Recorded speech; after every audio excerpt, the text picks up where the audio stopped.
Consider the classic white t-shirt.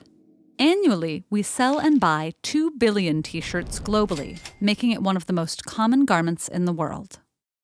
But how and where is the average t-shirt made, and what's its environmental impact? Clothing items can vary a lot, but a typical t-shirt begins its life on a farm in America, China, or India, where cotton seeds are sown, irrigated, and grown for the fluffy bolls they produce. Self-driving machines carefully harvest these puffs.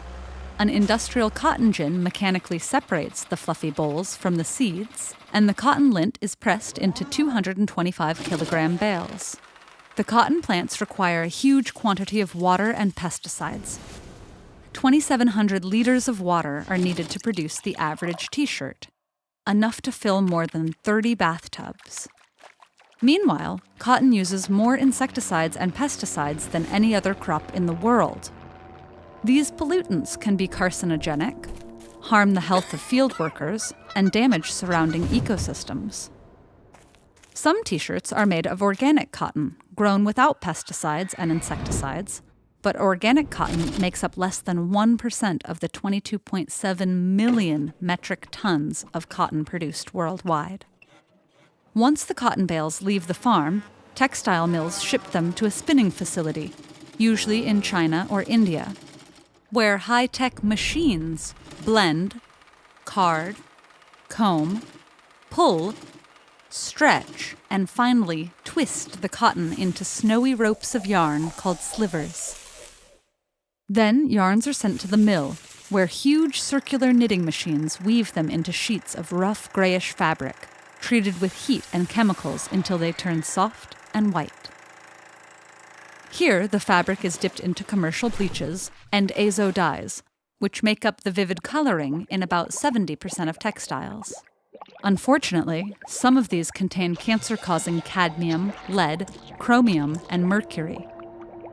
Other harmful compounds and chemicals can cause widespread contamination when released as toxic wastewater in rivers and oceans. Technologies are now so advanced in some countries that the entire process of growing and producing fabric barely touches a human hand. But only up until this point. After the finished cloth travels to factories, often in Bangladesh, China, India, or Turkey, human labor is still required to stitch them up into t-shirts. Intricate work that machines just can't do. This process has its own problems. Bangladesh, for example, which has surpassed China as the world's biggest exporter of cotton t-shirts, employs 4.5 million people in the t-shirt industry. But they typically face poor conditions and low wages. After manufacture, all those t-shirts travel by ship, train, and truck to be sold in high-income countries, a process that gives cotton an enormous carbon footprint. Some countries produce their own clothing domestically, which cuts out this polluting stage. But generally, apparel production accounts for 10% of global carbon emissions. And it's escalating. Cheaper garments and the public's willingness to buy boosted global production from 1994 to 2014 by 400% to around 80 billion garments each year. Finally, in a consumer's home, the t-shirt goes through one of the most resource-intensive phases of its lifetime. In America, for instance, the average household does nearly 400 loads of laundry per year, each using about 40 gallons of water. Washing machines and dryers both use energy, with dryers requiring 5 to 6 times more than washers. This dramatic shift in clothing consumption over the last 20 years, driven by large corporations and the trend of fast fashion, has cost the environment, the health of farmers, and driven questionable human labor practices. It's also turned fashion into the second largest polluter in the world after oil. But there are things we can do. Consider shopping secondhand. Try to look for textiles made from recycled or organic fabrics.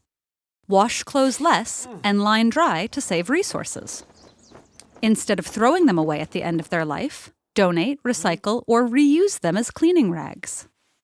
And finally, you might ask yourself, how many t-shirts and articles of clothing will you consume over your lifetime? and what will be their combined impact on the world. When we produce TED-Ed videos about the environment, we often think about the young people who subscribe to this channel and how unfair it is that you're inheriting environmental problems that were probably set into motion long before you were born. The good news is that we see students everywhere making moves to meet the world's biggest challenges head-on. For example, in TED-Ed's Student Voice program, sustainability has emerged as a topic of choice in thousands of presentations given by students throughout the world.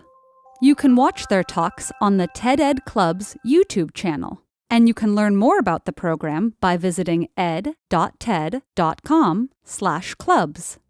As always, thanks for watching.